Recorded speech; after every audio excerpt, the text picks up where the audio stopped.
আমার নবীর হাদিসে আছে তিনটা জিনিস দেরি করিও না। কোনো লাশ যখন জানাজার সামনে আসবে তাড়াতাড়ি জানাজা পরে কবর দিয়ে দাও, সামনে নিয়ে বক্তব্য দিও না। কথা কয় না, আছে না নাই?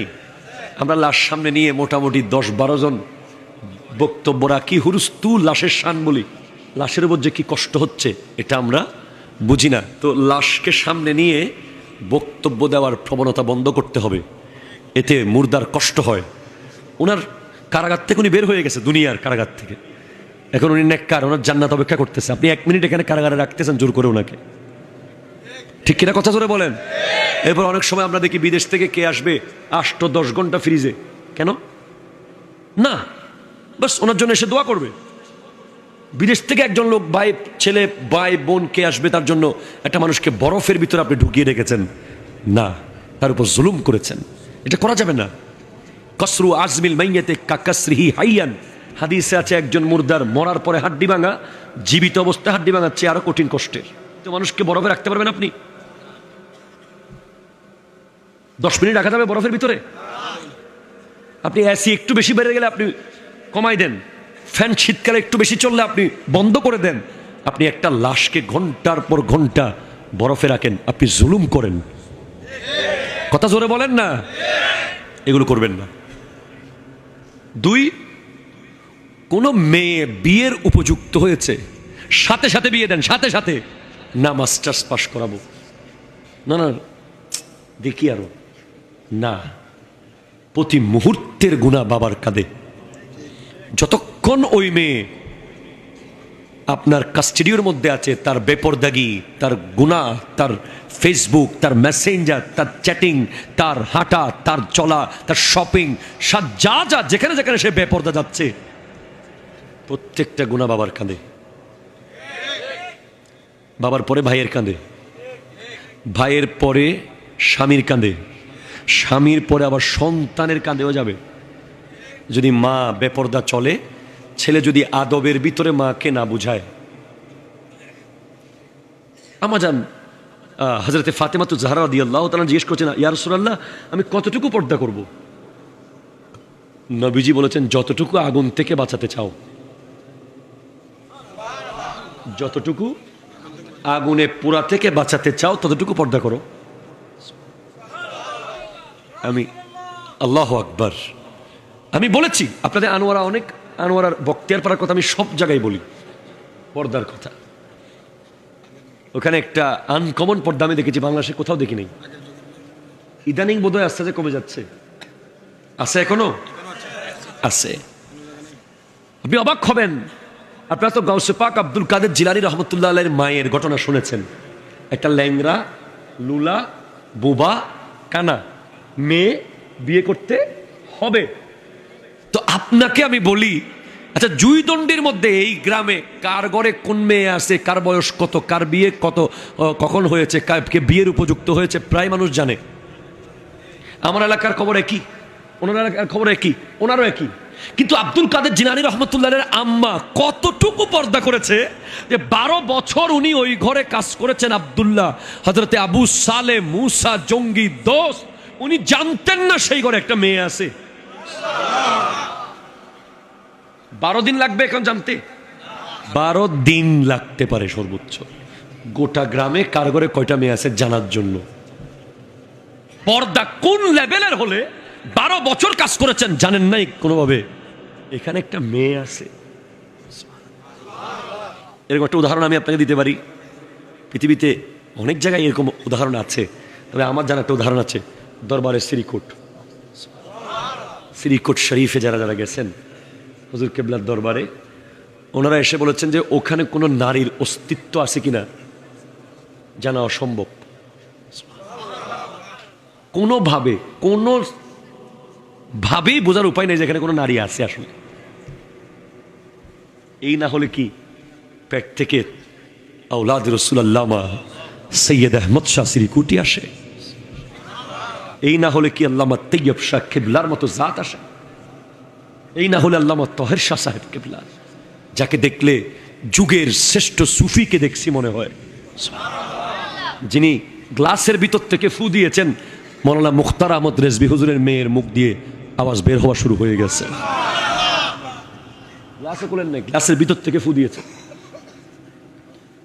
আরে ভাই, একটা শিম গাছ একটা পরুল গাছের দিকে তাকাইলে ভালো করে অবুক হদুগুম ফরুল শেষ,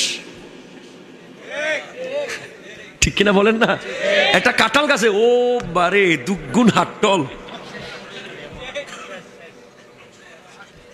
আপনি যে এই পেটটা দেখাচ্ছেন, আপনি যে শরীরের অঙ্গগুলো দেখাচ্ছেন, ওখান থেকে কি আর ওলি প্রডিউস হবে? হবে না। আমার মা বোনদের পর্দা, এটা কোত্থেকে এসেছে? ও মেয়ে বিয়ের উপযুক্ত হয়েছে, সাজাতে বিয়ে, দায়িত্ব স্বামীর, ঠিক কিনা জোরে বলেন না?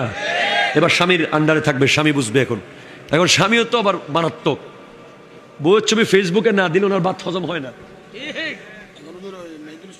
হ্যাঁ,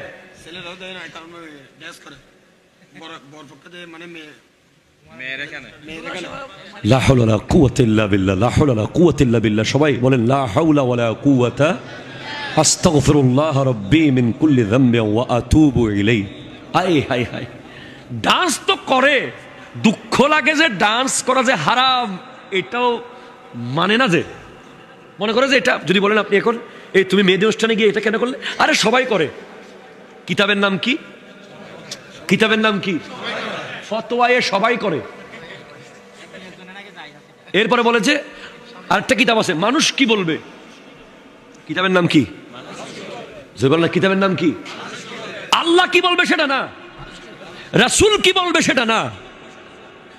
আপনার মেয়েকে আপনি বিয়ে বাড়িতে নিয়ে, ক্লাবে নিয়ে, কমিউনিটি সেন্টারে নিয়ে, ডানে একটা ক্যামেরা, বামে একটা ক্যামেরা, সামনে একটা ক্যামেরা, পেছনে একটা ক্যামেরা, আবার শুয়ে শুয়ে একটা। কথা জোরে বলেন না, ঠিক কিনা? আছে না? এখানে নাই মনে হয়। এবার আবার বউ আর জামাই মিলে ফ্লাইওভারের মাথায় গিয়ে গাড়ি বন্ধ করে, ফ্লাইওভার শর্ট। প্রায় সময় আমরা দেখি মাহফিল থেকে যাওয়ার সময় দেখি যে ও এখন আবার টানেল শট। লা হাওলা ওয়ালা কুওয়াতা ইল্লা বিল্লাহ। কে আনলো এগুলো? কে? আমরা আলেমরা এখন বিয়ে বাড়িতে যাওয়াকা নিজের জন্য লজ্জাজনক মনে করি, কোনো বিয়েতে যাই না। কে যাবে এসব বিয়েতে? এগুলো বিয়ে? এগুলো কোনো বিয়ের পর্যায়ে পড়ে? কেন আপনি এগুলো করবেন? আপনার মন চাইলে আপনি বিলের মাঝখানে গিয়ে অন্য সময় নাচেন, কাপড় চুপড় তুলে নাচেন, জবাব আপনি আল্লাহকে দিয়েন। নবীজির সুন্নার মধ্যে আপনি তলোয়ার চালাচ্ছেন। কি একটা কারবার! এক কালার ড্রেস, সবাই এক কালার শাড়ি। ওরে বাবা রে বাবা!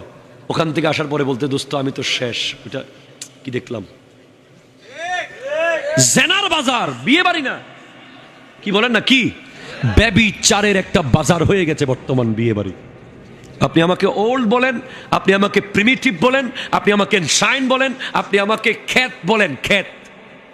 আমি বলবো বর্তমানের বিয়ে বাড়িগুলো জেনার ফ্যাক্টরি হয়ে গেছে। আলেম ওলামা যাওয়ার কোনো সুযোগ নেই। আগে তো নারী আর পুরুষ আলাদা খাইতো, এখন টেবিল সাজায় বড়, চেয়ার দেয় দুইটা। কার কার চেয়ার? বউয়ের একটা, জামাইয়ের একটা, বড় বড় চেয়ার। এরকম হুজুরদের ওয়াজে চেয়ার আছে না? তো ওখানে আরো 24 জনের চেয়ার। কে বসবে? তালতো ভাই। কে বসবে? দুলাভাই। হারাম, হারাম, হারাম। নিজের দেবরকে দেখা দেওয়া হারাম ইসলামে। দেখা দিতে হবে নেকাব পরে, পর্দা করে। এখন তো বললে তো অনেক কথা। কোথায় পাবেন আপনি গাউসে পাকের আম্মাকে? কোথায় পাবেন আপনি ফাতেমাতুজ জাহরা রাদিয়াল্লাহু তাআলা আনহাকে, যার পেট থেকে বের হয়েছে কারবালার ইমাম, ইমামে হোসেন, ইমামে হাসান মুজতবা? কোথায় পাবেন আপনি আম্মা জান আয়েশা সিদ্দিকাকে, যার মুখ দিয়ে ৩৫০০-এর কাছাকাছি হাদিস আমার নবীর থেকে নকল হয়েছে? কোথায় পাবেন সেই নারী? কোথায় পাবেন খাদিজাতুল কুবরা রাদিয়াল্লাহু তাআলা আনহাকে, যার পেট থেকে ফাতেমা বের হয়েছে? নাই। ৩ নম্বর হলো, প্রথমে ১ নম্বর কি ছিল? কোন লাশ সামনে এসেছে, সাথে সাথে কি দেন? দাফন করেন। ২, কোন নারী বিয়ের উপযুক্ত হয়েছে, সাথে সাথে বিয়ে দিয়ে দেন, তাহলে পুরুষ দিবেন না? এখন পুরুষের বিয়ে আটকে আছে কেন? হুজুর আমার বোন রয়ে গেছে, হুজুর বড় ভাই রয়ে গেছে, হুজুর গট্টা বাঁধি, হুজুর আব্বা আম্মা হজ করে আসুক। কেন না? আপনার বিয়ে আপনি ফানকিহু মা তাবা লাকুম মিনান নিসাই মাসনা ওয়া সুলাসা ওয়া রুবা। আপনি যখন বিয়ে করে ফেলবেন আপনি খেয়াল করবেন ইনকামে বরকত, আপনার চেহারার সৌন্দর্য, আপনার নামাজ, আপনার সব কিছু অন্যরকম। বিয়ে করার পরে গরিব হয়ে গেছে কোনো লোক আছে এরকম? দেখাইতে পারবেন একজন? বিয়ে করার পরে পয়সা হয়েছে, ওই নারী নিজের রিজিক নিজে নিয়ে আসে, তোমারটা খেতে আসে না। আর ইসলাম তো বলেই দিয়েছে তোয়ামুল ওয়াহেদে ইয়াকফিল ইসনাইন, একজনের খাবার দুজনের জন্য যথেষ্ট। তোয়ামুল ইসনাইনে ইয়াকফিল আরবা, দুইজনের খাবার চারজনের জন্য যথেষ্ট। তোয়ামুল আরবাতে ইয়াকফিল সামানিয়া, চারজনের খাবার আটজনের জন্য